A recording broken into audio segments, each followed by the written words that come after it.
It's about 5 p.m. My goodness, get off. It's about, no, you get off too. You're just too friendly. My goodness. Why are you so friendly with me?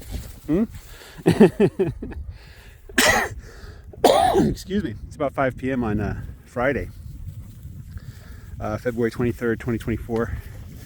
We have 6 days left in February. It's leap year, so there's 29 days in February. And I've just moved the bulls and the sheep herd here. I think this is the fourth section. If you count the first section is when we started. And so that means we're about 2/3 of the way down the top half of the field, which means this is about the edge of the stockpile. I set aside the northern third of my field as a stockpile for spring grazing, early spring when the grass is shooting up. This is one of the best parts of my field. It gets a little better to the south, which is the direction we're facing right now. And this tree, when we were grazing on the dead grass, I put a wire around this tree to keep the cows from grazing the little green grass that was growing. I'm not too concerned now. I don't think the sheep and the bulls are going to do much to it. They'll probably eat it all up. But yeah, the move wasn't that bad. The sheep needed a little bit of convincing. I just had to get behind them and make noises, and they moved. You can see there's hardly any stress now. So I imagine they like having green grass to graze on. So there's also plenty of hay left over too. So standing hay, the old burrito grass from the summer. So should be good. Anyway, yeah, so each row is about 215 feet wide, and we're going to do 12 rotations, 12 rows, 2 rows a week. That's 6 weeks. That H post, I don't know if you can see it. Let me see if I can point to right. That H post right there, that's the center of my field. That's the middle line. So that's a 1/4 mile from the north and 1/4 mile from the south. And that hay bale there, that hay bale is where I'm going to move the cows tomorrow. They're going to graze, well, not graze, they're going to eat the hay. There might be some grass to graze on. But the idea is on March 5th, the cows will come down to the beginning, and we'll start doing twice daily rotations, 7 rotations in a row. And so 2 rows in a week. So that's kind of when the fun begins. I'm a little bit, what's the right word? I'm not exactly jubilant, I guess. I'm not convinced that there's going to be a ton of grass when they start. The idea was that I wait until the grass is at least like this or taller before I start grazing. Let me just measure this with my hand, the tallest tufts here. So, yeah, that comes up to my wrist. So, I don't know, that's about 8 inches at least. So, yeah, that is kind of, I'm not like, yay, I'm gonna have tons of grass. There's in the back of my head, I'm like, no, it's gonna come to March 5th and I'm gonna say, no, I can't do it. So I'll have to rotate the cows some more, and I don't know what I'm gonna do with the sheep. Maybe I'll move them back to the beginning and do it over again. And then just come back to it 3 weeks later on March 26th. Or maybe I delay a week, so I just slow the sheep down a little bit. Or keep the sheep moving, just, I don't know, something. I'll have to figure something out.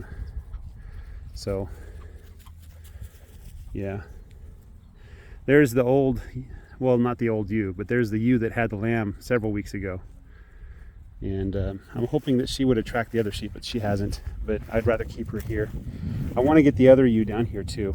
So I have an idea on how to do that. I'll kidnap the lambs, and then the mama will probably follow, or she'll be easier to catch, you know. So the Whitefoot puppy is over here. He's normally with the sheep, but he's down here. I guess the sheep are with the cows. But yeah, I am planning a sheep pen, and I have no idea what I'm doing. All I know is I want to be able to sort the sheep, lambs from sheep, you know. And I probably want a place where I can, he just keeps his distance from me, or she, I don't know if it's a he or she. He doesn't like to get close to me for some reason. But anyway, wow, this is probably isn't even square. Yeah, I need to square up the field. This is not a 90-degree angle. It's more like a 75-degree angle or something. Yeah, I need to square it up. That's something I'm not good at doing. But I know a little trick to find the perpendicular bisector using geometrical construction techniques. All I do is I grab a length of rope. It can be arbitrarily long, and then as long as I have two ropes the same length, I just set them an equal distance from where I want the perpendicular bisector, and then away I go.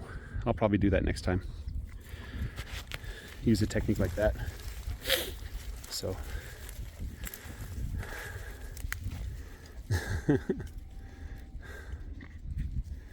puppies are being puppies. These guys were born in October, so they are about 4 months old now. This is about the time when, if somebody wanted to adopt them, it's a good time to take them from their mamas. So they're still babies. They're going to be big babies, but they're babies, you know. So this guy's a big baby too. He barks at the cows. So I was wondering yesterday. I was here and he was barking at the bulls, right? And I was like, what is going on? So I just sat there and watched him. And what was going on was two of the bulls would decide to headbutt. You know how bulls do that? They would headbutt each other, and then Hindungi would bark his disapproval and say, "No, you're not allowed to do that." And the bulls would be like, "What?" So they'd yip at the bulls and chase them around for a little bit, you know. So give them some exercise. Look at that lamb. That lamb's just lying down. Let me zoom in there.